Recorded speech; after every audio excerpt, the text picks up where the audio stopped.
During a clandestine mission in the Vietnamese highlands, Victoria operated alongside James and other SEALs, enduring his habitual arrogance by choosing silence over confrontation. On the third day, she noticed a shift in him, his tone sharper, his reactions more aggressive, as if something inside had slipped its leash. After a failed engagement where the enemy vanished into the terrain, that aggression turned inward. James and 3 other operators cornered her, fists and boots striking as they blamed her for their failure, their words cutting as hard as the blows. The betrayal stunned her more than the pain. She had never imagined James's hostility would be aimed at her. Fighting through the shock, she broke free and escaped, one thought burning through her mind. They're not SEALs, they're animals. With James as her superior, there was no chain of command left to trust, no report that wouldn't be buried. Relying on experience and instinct, Victoria made a decision, not to disappear, not to stay silent, but to make sure James would face consequences. And this was only the beginning. Before we go any further, pause for a second and subscribe to the channel, because to understand how far this went and what it cost, you need to see the full story unfold. Victoria Myers lay prone beneath the triple canopy, her body pressed into wet loam that smelled of rot and old rain. The jungle absorbed sound the way water swallowed light. Even her breathing felt loud to her. Each inhale measured, each exhale bled off through barely parted lips. 16 years of conditioning reduced her presence to heat, weight, intent. Her rifle rested solid against her shoulder, optic already dialed for distance and humidity. Through the glass, the compound resolved into sharp geometry-corrugated roofs, fuel drums stacked in disciplined rows, a command shack offset from the rest. Insurgents moved inside a narrow cone of lantern light, their silhouettes cutting across canvas walls. She tracked the command element automatically, tagging faces, noting gait, identifying the one issuing orders by the way others leaned toward him without realizing it. Her fingers settled on the trigger wall. Not pressure, just contact. "Stand by." Captain Holloway's voice arrived in her ear. Low, controlled. Too controlled. Victoria didn't move.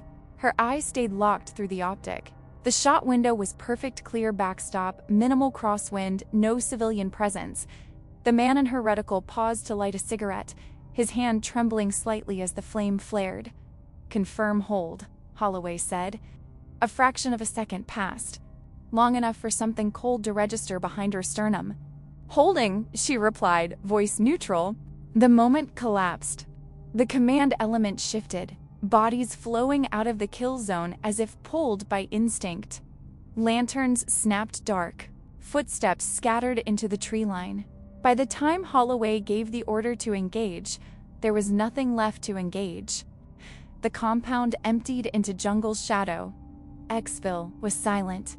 No words exchanged. The 6 of them ghosted away from the site, boots finding ground without sound, spacing instinctive, sectors covered. They moved deeper than planned, abandoning the primary rally in favor of terrain that ISR wouldn't bother mapping twice. A limestone outcrop rose ahead, skeletal fingers of rock clawing through foliage. At the temporary rally point, weapons stayed up longer than doctrine required.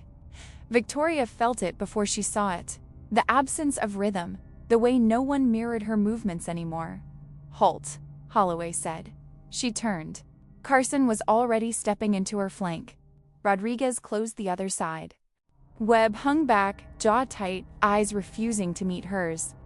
Holloway's face was unreadable, but his right hand flexed once, thumb rubbing against forefinger as if feeling grit that wasn't there.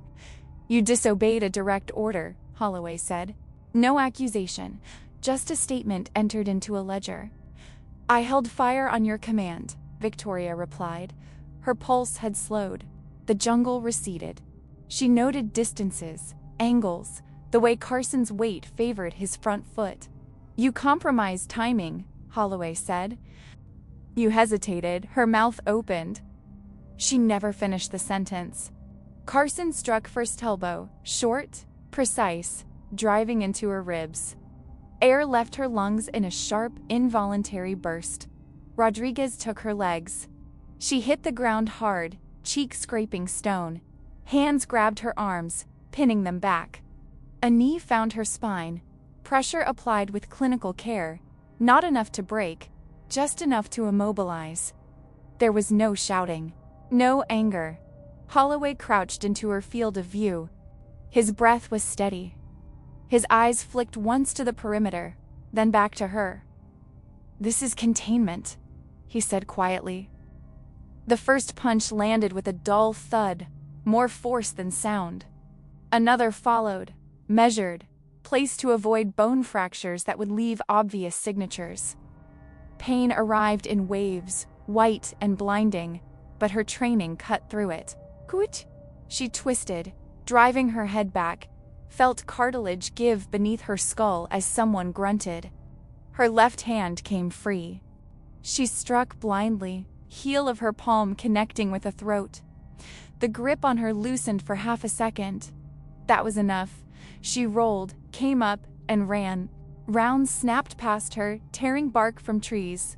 She didn't zigzag, just sprinted, letting terrain do the work, plunging downhill where roots and rock broke pursuit lines. Her chest burned. Blood filled her mouth, metallic and thick. Somewhere behind her, Holloway shouted an order, his voice clipped, urgent now. Her foot caught. She stumbled, slammed shoulder first into a tree, felt something give. She kept moving. The jungle swallowed her. She didn't stop until her legs gave out beneath her. When she finally collapsed behind a fallen log, she lay still, counting breaths, listening. No pursuit sounds reached her, only insects, only rain beginning to fall. Her hand brushed against the hard plastic clipped inside her vest. The mission recorder. Her eyes closed briefly as realization settled. The device was warm, still active. Audio still rolling. Through the hiss of rain and her own breathing, Holloway's voice echoed from memory tight, low, unmistakable. "Destroy the recorder." Another pause. Then, quieter still, "She can't be allowed to walk out." Victoria's fingers curled slowly around the device, her jaw set. Pain registered distantly, cataloged and shelved. She pushed herself back to her feet and disappeared deeper into the jungle, carrying the proof they thought they had buried with her. Victoria moved until movement became a liability. When her legs finally refused to answer cleanly, she forced herself down behind a curtain of vines and waited, cheek pressed into mud, eyes open but unfocused. Rain pattered against leaves above her, breaking the thermal picture into noise. She counted heartbeats, then breaths, until the tremor in her hands settled into something she could control. Her first conscious act was procedural. She reached for the beacon embedded in her vest, fingers slipping briefly on blood-slick fabric. The device pulsed faintly against her palm. She thumbed it off, twisted the casing open, and removed the battery with a carefulness that bordered on reverence. The pieces went into different pockets.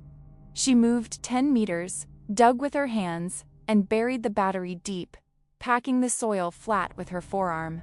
Another 10 meters for the transmitter, another direction for the antenna. No pattern, no efficiency, just separation. The radio came apart next. Each component went its own way, marked only in her head. When she was done, she stood for a moment, breathing through her nose, jaw locked as a sharp edge flared beneath her ribs. She adjusted her posture by degrees until the pain dulled to something survivable. She moved without navigation aids, trusting slope and water flow, letting gravity pull her downslope where patrols were less likely to linger. The jungle closed around her, triple canopy blotting out sky and direction, light reduced to a green smear. She kept one hand out, fingers brushing bark, reading texture, avoiding deadfall by feel alone. Once, she misjudged a step and pitched forward, catching herself on her forearms. A flash of white crossed her vision. She stayed down until it passed. Hours later, or what felt like hours, she found the cave. The entrance was barely a shadow in limestone, half hidden by roots and old growth. Inside, the air was cooler, still. She slid in sideways, careful not to silhouette herself, and let darkness take her. Only when her breathing steadied did she risk a red-filtered light. The beam revealed scratched markings on stone, old range estimates, faded grease pencil notes. A reconnaissance hide, abandoned but intact. She stripped her vest with slow precision. Her hands shook when she cut away the fabric over her ribs. Bruising had already bloomed dark and angry, swelling unevenly. She palpated gently, breath hissing through her teeth as she confirmed what she already knew. Fractures. Not displaced. Painful. Manageable. She cleaned the worst of the blood, taped her ribs tight, injected herself with analgesic from a cracked auto-injector. Her left eye wouldn't stop watering. She blinked until the blur receded enough to function. When she finished, she sat back against the cave wall and took out the mission recorder. She didn't play it immediately. She stared at it, thumb rubbing along the edge, feeling the warmth of a device that had never stopped doing its job. When she finally activated playback, Holloway's voice filled the small space, flat and unmistakable. Orders given out of sequence. The command to destroy the recorder. Then the quieter line, stripped of pretense. She closed her eyes as it played. Not in disbelief, in confirmation. The recorder's interface scrolled metadata automatically. Embedded beneath the primary log was the emergency burst function. She accessed it with a practice sequence, eyes narrowing as the requirements populated the display. Line of sight, altitude, clear window, no canopy. Her jaw tightened. The cave felt suddenly smaller. She pulled up terrain memory, overlaying it with what she knew of patrol density. The ridge to the north rose in her mind's eye, sharp and exposed. 8 kilometers. Too far to rush, too close to ignore. She powered the recorder down and slid it back into her vest, securing it against her sternum. Then she began to strip herself down to essentials.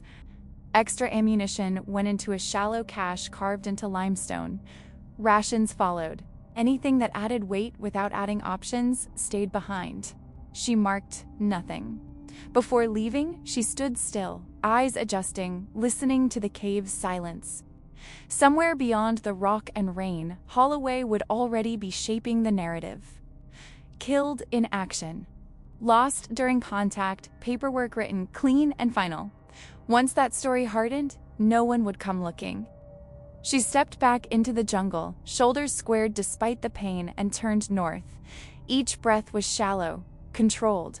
Each step deliberate. She did not hurry. She could not afford to. Victoria adjusted her movement to the light rather than the clock. She rose when the canopy brightened unevenly, when shafts of sun broke through at angles that disrupted shadow patterns. When the jungle flattened into a uniform green glare, she stopped. Her body dictated the rhythm, now short advances, long stillness. The ache in her ribs had settled into a constant pressure, like a hand braced inside her chest. She was stepping over a shallow drainage when her boot caught on webbing.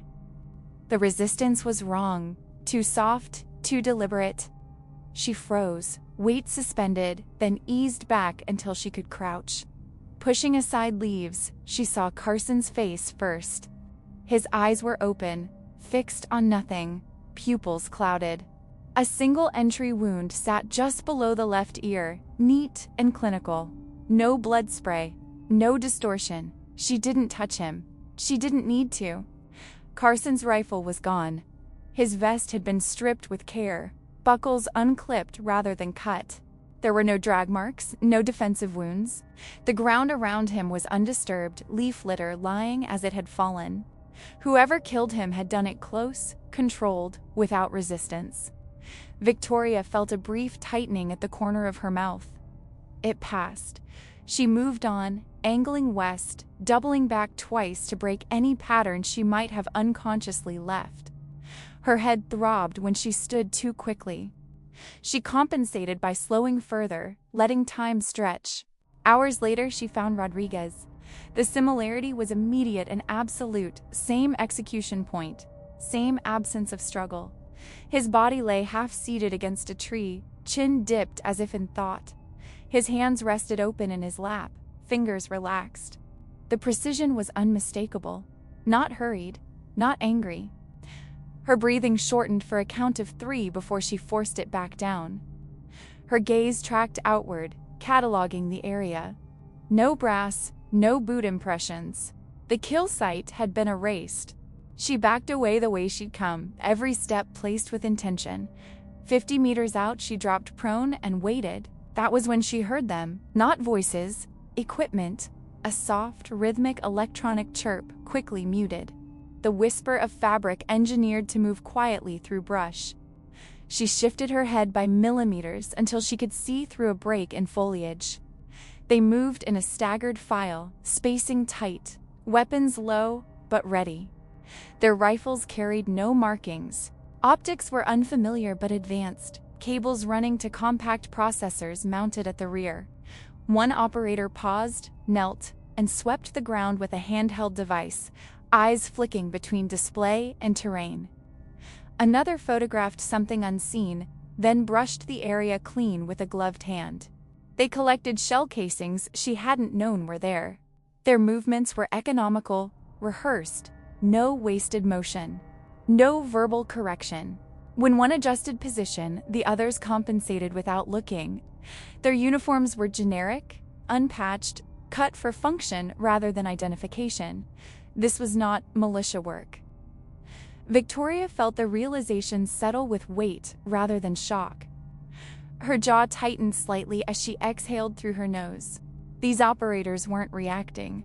They were conducting a methodical sweep, mapping engagements, reconstructing contact points.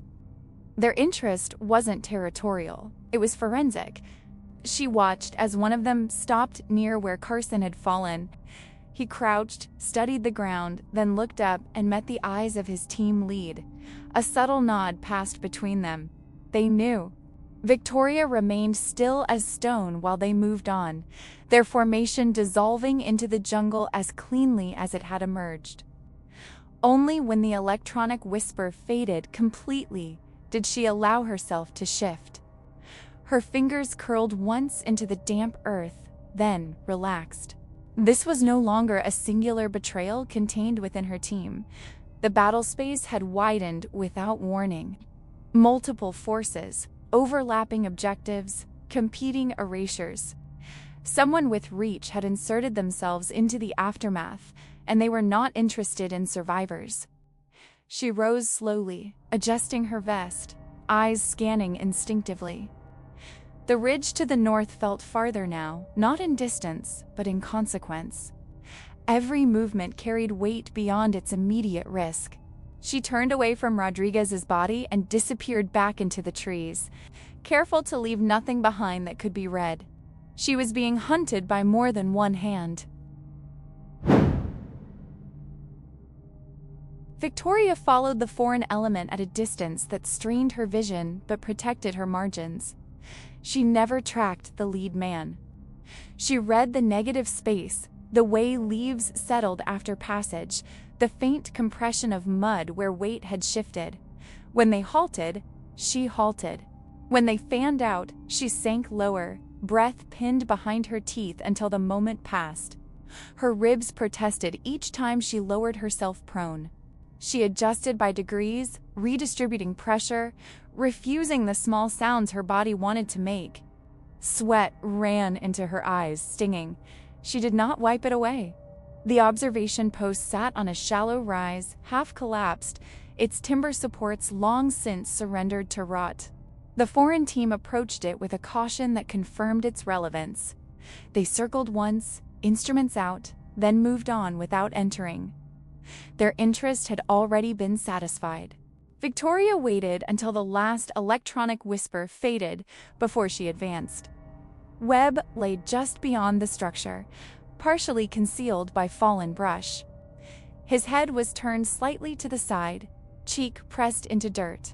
The wound was wrong, wider, messier, close range, a different weapon fired without the distance or deliberation of the others. His hands were clenched, knuckles pale beneath grime. He had known. She knelt beside him, eyes scanning, cataloging. His sidearm was missing. His vest had been opened roughly, straps torn rather than unbuckled. This hadn't been containment. This had been urgency. Her jaw tightened. A faint tick jumped beneath her left eye before she forced it still. Inside the observation post, the air was stale and dry. Old maps clung to the walls with rusted nails, their corners curled. She swept the space methodically, one slow arc at a time. Nothing obvious. No equipment, no documents. She crouched and pressed her palm to the ground. The soil gave differently there, packed, then loose. She dug with her fingers, ignoring the flare of pain in her wrist, until plastic surfaced beneath the dirt. The case was sealed, its edges scarred but intact. She wiped it clean and opened it just enough to see. Paper. Storage drives. A satellite handset stripped down to essentials.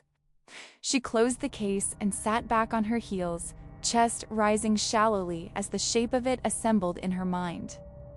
Contracts printed with sterile language. Payment schedules broken into increments, routed through intermediaries. Satellite logs time-stamped against mission phases she knew by heart. Blackridge Solutions. The name landed without drama. She had seen it before. Briefings, procurement slides, deniable footnotes attached to defense firms that never touched dirt themselves. Cutouts layered over cutouts, plausible distance engineered into every clause. Her lips pressed into a thin line. The mission parameters replayed themselves, clean and damning. The delayed order, the compromised timing, the escape routes that had been left open. Failure not as accident, but as deliverable. A justification to expand contracts, increase presence, monetize instability. Carson would have seen it in the comes. Rodriguez in the logistics flow. Webb too close, too curious, had followed the thread far enough to threaten exposure. Holloway had responded the only way a man already committed could. One by one, Victoria closed the case and secured it against her body, fingers lingering for a fraction of a second longer than necessary. Her breathing slowed, steadied. The conclusion was complete now, edges locked together without gaps. She had never been part of the equation beyond cleanup. Her escape had not been anticipated. Her survival was not a variable. She was an error to be corrected. Outside, the jungle resumed its indifferent rhythm.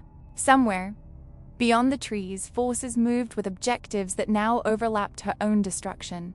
The weight of it pressed inward, not as fear but as clarity. She rose carefully, testing her balance, and slipped back into the canopy, carrying the evidence Holloway had missed and the knowledge he had killed to protect.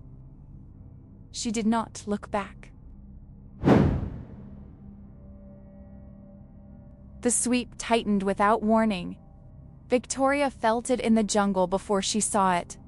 The way movement began to repeat, the way ground she had already crossed started to feel observed. The foreign operators adjusted their spacing, closing intervals, overlapping sectors. Their pattern shifted from collection to containment. They had confirmed it. American fire was no longer a hypothesis. It was a working conclusion. Victoria altered her movement accordingly.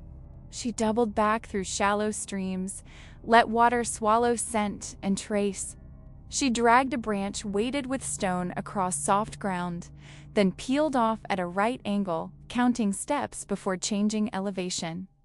She disturbed foliage deliberately in one corridor, then froze for long minutes in another, allowing insects to resettle around her. Once, she loosened a stone and let it tumble downslope, then waited as optics swept the noise and moved toward it. She did not run. She shaped attention. When she needed to rest, she did it standing, spine against a tree, weight shifted to spare her ribs. Her breathing stayed shallow, controlled. A faint tremor crept into her left hand when she held still too long. She curled her fingers into her palm until it passed. Sweat traced a line down her temple. She ignored it. Thermal discipline became instinctive. She crossed open ground only when cloud cover thickened. She pressed her body into wet earth when she sensed sensors probing ahead. Once, she left a discarded heat source wrapped in fabric where it would cool slowly, then circled wide, feeling the pressure lift as the hunters took the bait. They followed the wrong ghost. The terrain began to rise. The jungle thinned by degrees, trees giving way to rock and scrub. The ridge announced itself not as a skyline, but as resistance, each step demanding more effort, each breath catching sharper beneath her taped ribs. She paused behind a cluster of boulders and scanned upward. That was when she saw the hide. It was well placed. Too well. Natural rock formation augmented just enough to break outline. Fields of fire overlapping the approaches she would have chosen herself. A rifle barrel protruded by centimeters only. Shadowed, patient, Holloway. Victoria's jaw set, the muscles along her neck tightening despite her effort to stay loose. He wasn't moving. He wasn't packing out. He was anchored. She watched him through broken foliage, memorizing the angles he denied. His posture was relaxed, almost casual, as if time favored him. Once he lifted his head slightly and adjusted his optic, a small correction made without urgency. He believed the ground already belonged to him. She eased back, slow as breath, and listened. Satellite traffic cut through the ambient noise, faint, directional, unmistakable to someone who knew how to hear it. Short bursts, encrypted. She caught fragments when the wind shifted, enough cadence to recognize reporting intervals. Casualty summaries, position updates. Holloway was building his exit. She pictured the report taking shape. Compromised mission, hostile contact, team lost. Himself listed last, wounded but operational, holding ground against threat until extraction. A clean arc, believable, wrapped in the credibility of a man who had already decided who would live to tell it. Her lips pressed together, a pulse beat once at her temple. He was not hunting blindly. He was shaping the battle space, letting others do the sweep while he controlled the decisive terrain. Every approach to the ridge passed through his scope. Every survivor would eventually come to him, more be flushed toward him, including her. Victoria sank lower and shifted position, committing his hide to memory. She noted the dead ground beneath his perch, the narrow draw that offered cover for a few meters at a time. She noted the blind spot created by a fractured slab of stone to his left. She noted the time between his comes windows. Her breathing slowed further until each inhale felt like it barely existed. The foreign operators moved again below, their formation tightening as they advanced upslope. They were converging, methodical, patient. She could almost feel their attention sliding past her false trails, narrowing toward what Holloway had left exposed. He was using them. She eased back into the jungle, pain flaring briefly as she twisted, then settling. Her hands were steady now, her mind was clear. Holloway believed he was the last variable. He was wrong. Victoria measured time by intervals of breath and light. 18 hours stretched thin as she watched Holloway without being seen. Her body folded into the terrain where rock broke heat and brush fractured outline. She marked his rhythms the way she once marked tides, by absence as much as presence. When his rifle dipped for longer than a blink. When his shoulders settled and rose again. When the faint whisper of satellite traffic threaded through the air at consistent gaps. He slept in fragments, never more than minutes. When he did, his jaw tightened first, a small clench that betrayed fatigue before discipline reasserted itself. He drank sparingly, always after comes. He shifted position only after transmissions, resetting angles with care that bordered on ritual. Victoria recorded nothing. She didn't need to. The pattern assembled itself in her head with the quiet certainty of muscle memory. Resupply came once, just before dusk. Not a drop. A cache. She saw him retrieve it from a seam in the rock, movements economical, practiced. He replaced it with equal care, smoothing disturbed grit with the side of his glove. When he withdrew, the hide looked untouched. She waited until his next come window passed, then moved. Her exposure was measured in inches. She let the foreign operators glimpse what she wanted them to, an imprint here, a displaced leaf there. Once she placed a spent casing at the edge of a clearing and brushed her sleeve across the ground to smear direction. Another time, she disturbed a narrow path upslope, then erased her own exit by crossing bare stone. Each adjustment was small, plausible. Together, they bent attention. The foreign team responded without drama. Their patrol arcs tightened, drifted. Their focus slid toward the ridge's lower approaches, toward the perimeter Holloway believed he owned. They advanced in overlapping wedges, instruments probing, eyes down and up in practiced cadence. Victoria stayed invisible. Night fell with a muted heaviness. The jungle exhaled. When Holloway shifted for his longest rest cycle, she moved. She approached the cache from below, using dead ground she had mapped earlier by feel. Her ribs protested as she lowered herself, breath hitching once before she smothered it. Sweat traced her spine. She waited until the tremor in her hands eased, then continued. The cache revealed itself only when she pressed at the exact angle Holloway had used. The seam opened soundlessly. Inside, the contents were packed with a precision that spoke to forethought rather than improvisation. Paper first.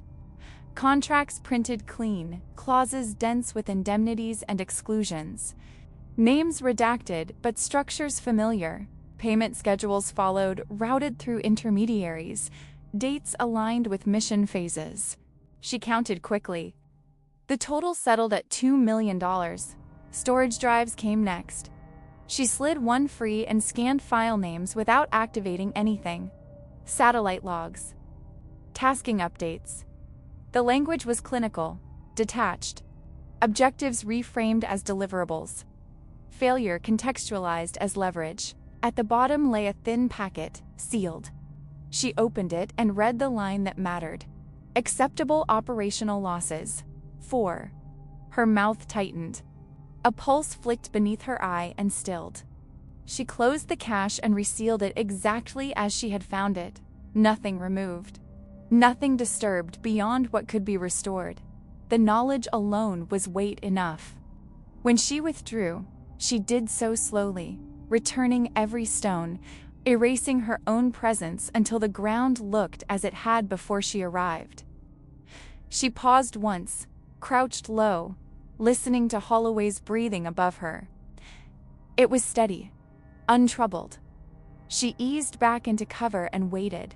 The foreign operators moved again downslope, their attention now fully committed to the perimeter she had shaped for them.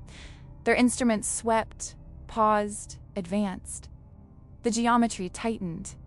Victoria remained still, the evidence secured against her chest, her breathing shallow and controlled. The conclusion had settled fully now, heavy and unambiguous. Holloway had not failed. He had sold them. Victoria waited until the air settled into its shallowest rhythm.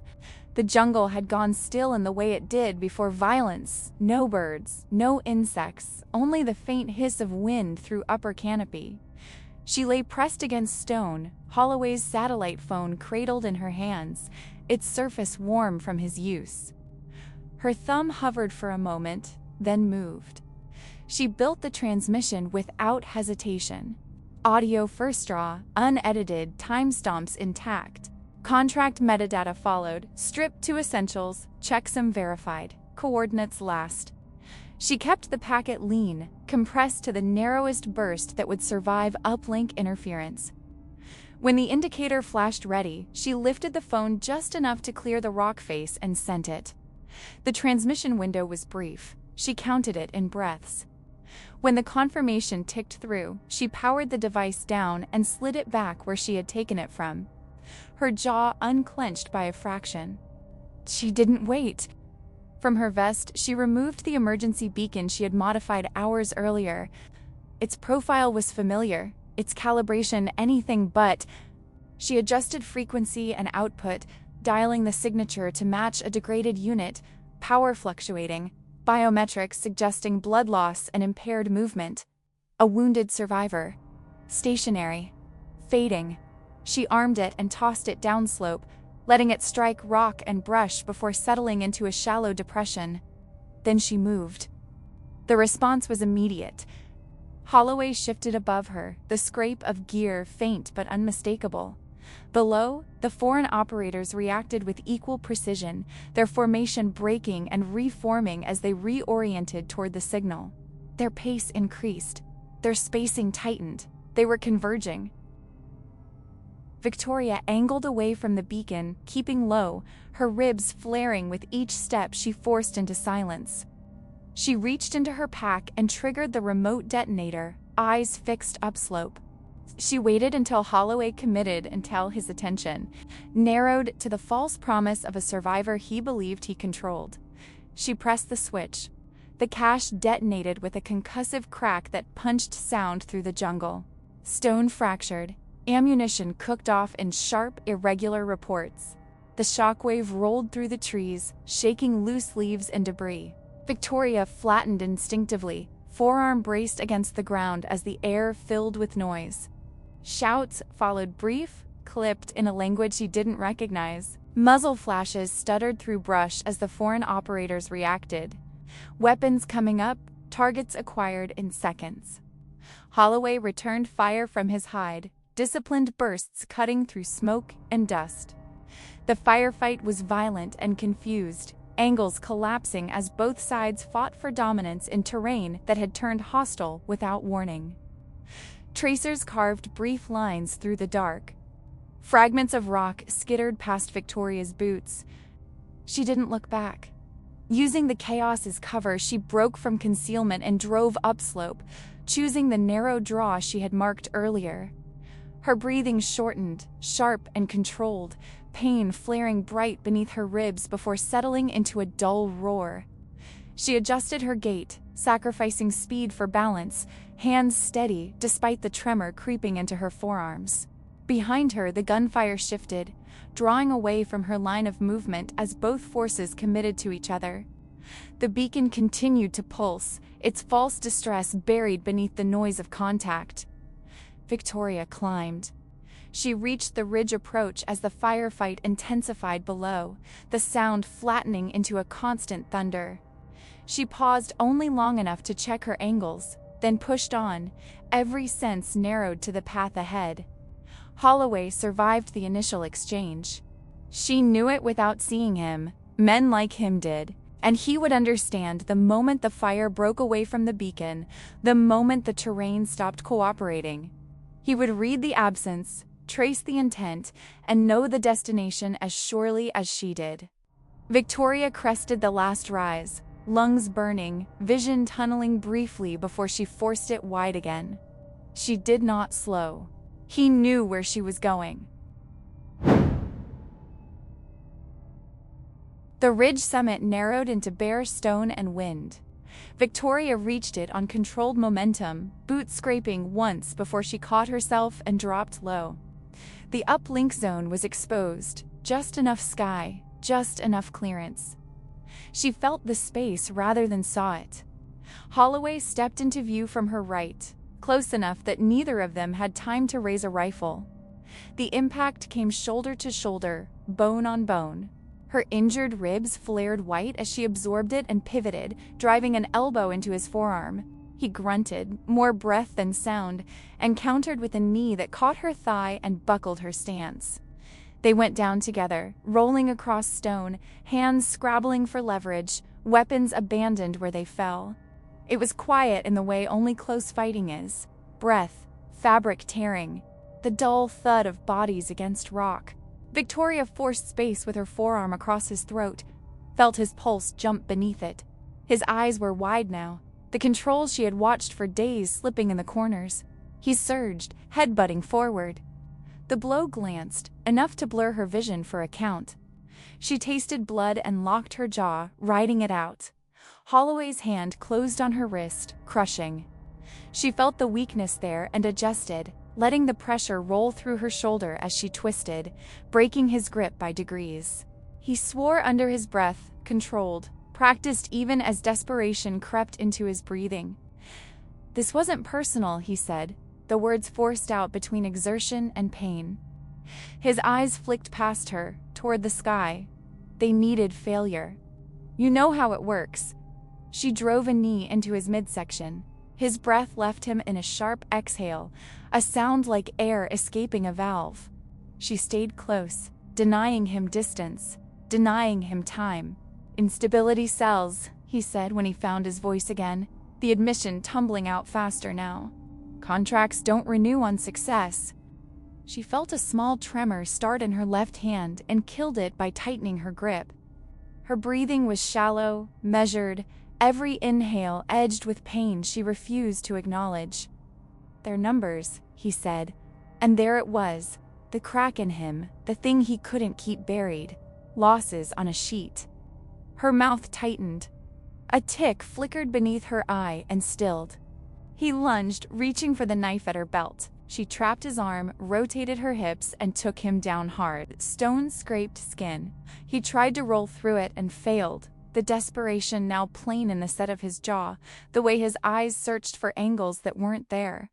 Victoria drew her blade in a single smooth motion. The movement was economical, almost gentle. She placed the strike with precision, non-lethal, disabling into the space she had chosen long before she reached the ridge. Holloway cried out, the sound raw and uncontained, his body seizing as the limb went slack. She stayed on him until the resistance bled out of his muscles. Then she secured his wrists with flex restraints, cinching them tight, checking circulation with a practiced touch. His breathing came fast and uneven now, sweat cutting pale tracks through grime on his face. She didn't look at him again. Victoria moved to the uplink point, every step deliberate. She set the device, hands steady despite the pain radiating through her side. The wind worried at her hair. The sky was clear enough. She built the transmission without haste, audio first, every word, every order. Contracts and payment schedules followed, metadata intact. GPS coordinates locked in, each body tagged. Biometric confirmations appended with timestamps she trusted. Holloway shifted behind her, the restraints biting as he tried and failed to rise. She felt his eyes on her back, felt the weight of his understanding settle in. She sent it. The uplink engaged, the progress indicator advancing in small, unforgiving increments. She counted them, breath by breath, refusing to rush. The last packet cleared.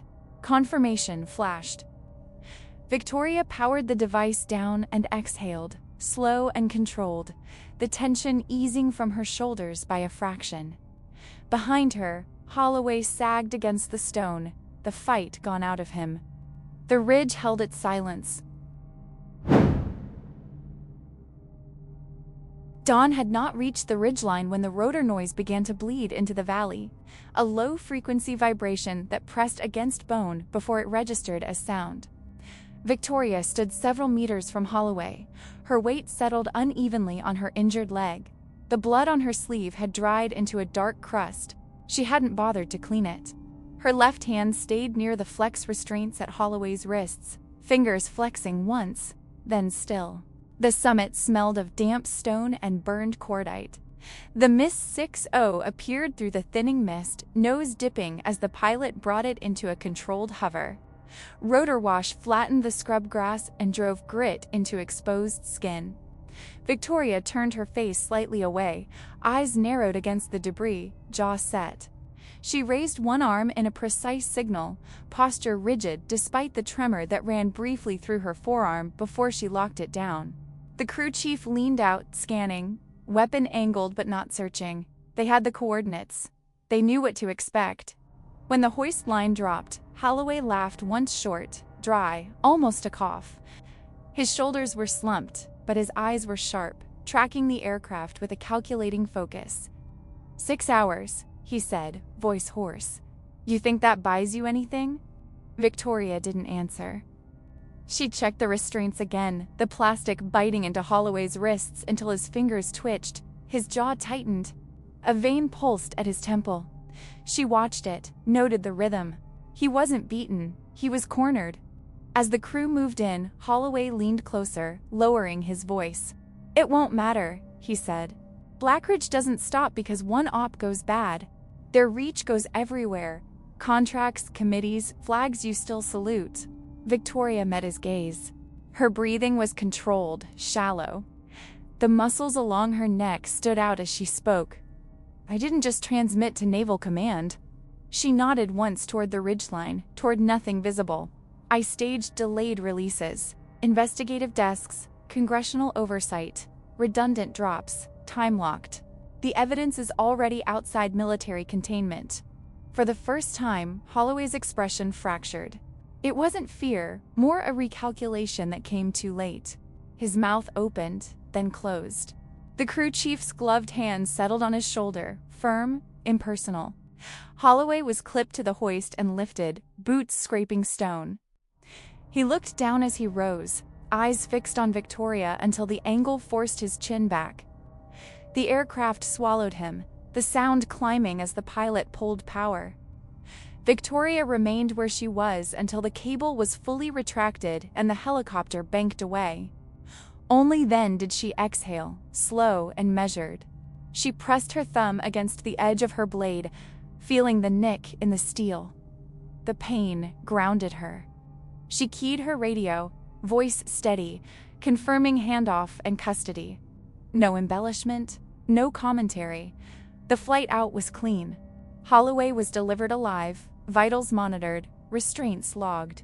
By the time the helicopter crossed into controlled airspace, the first packets of data unlocked themselves and moved.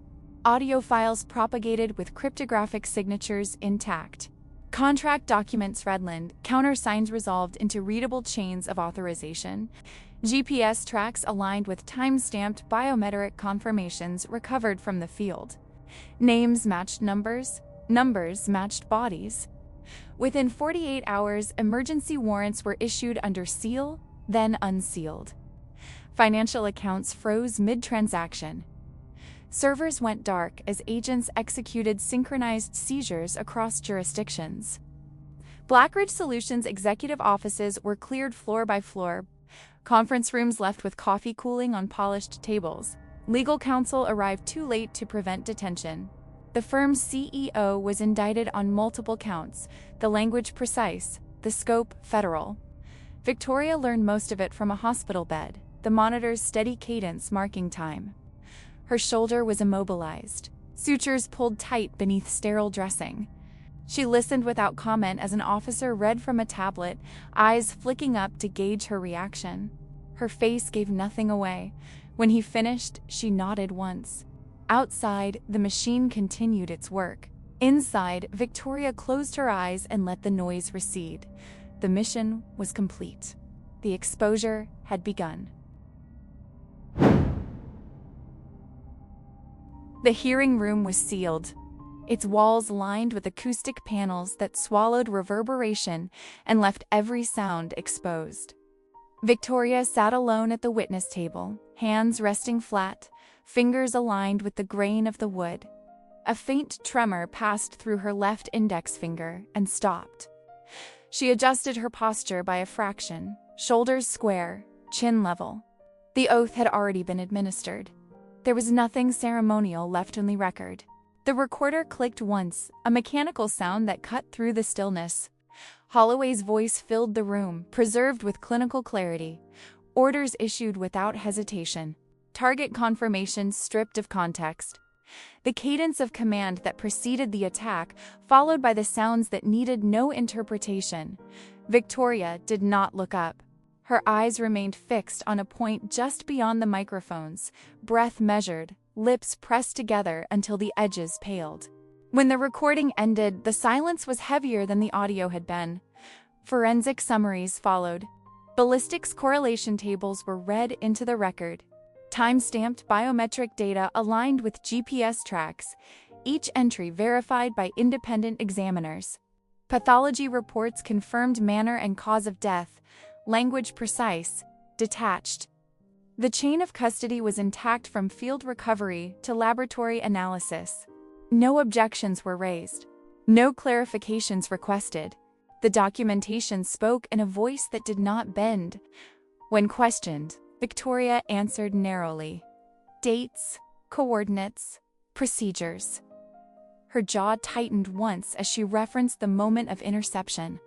The muscle released as quickly as it had engaged. She did not editorialize.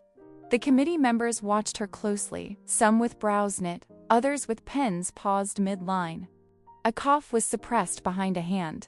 The record advanced. Sentencing came later, in a different room, with different rules. Holloway stood as the verdicts were Reed treason, murder, conspiracy, each count delivered without emphasis. His expression did not change. The sentence followed, life imprisonment, terms specified. The judge's voice was steady. The gavel fell once. There was no reaction to measure. Blackridge Solutions unraveled under prosecution. Filings accumulated. Assets were seized. Plea negotiations collapsed as indictments widened. The firm's name receded from contracts and correspondence, replaced by docket numbers and redacted exhibits. The process moved at institutional speed, inexorable, documented. The Navy Cross was presented in a quiet ceremony. Victoria stood at attention, uniform pressed, eyes forward. The ribbon was affixed with practiced hands. Applause rose and fell. She acknowledged the citation with a nod that was almost imperceptible. Later alone, she loosened the collar and sat, the metal resting against her chest, its weight familiar and strange. 6 months later, she retired. The paperwork was brief. Signatures were applied. Equipment was turned in. She left without a formation, without speeches. The injury had healed. The scar remained, a pale line that tightened when she moved too quickly. Now she advised a Senate committee on contractor oversight. The room was smaller than the hearing chamber, the discussions narrower, the stakes no less real. She spoke when asked, offering assessments grounded in procurement law, rules of engagement, accountability frameworks. Her words were spare. When sessions ended, she returned to her office. The trident was mounted on the wall behind her desk. It was centered, level, the mounting hardware hidden. She did not polish it. It was not displayed for admiration. It was there to be seen and remembered. She paused once, standing alone, eyes lifting to the insignia. Her breath caught for a fraction of a second, then resumed. The uniform could conceal as much as it revealed. The threat did not always announce itself from beyond the wire. Sometimes it shared your briefing room, your call sign, your oath. She turned back to the work. Standing alone had never been unfamiliar. Silence had a cost. She had paid it. If you want to follow more stories like this, consider subscribing to the channel.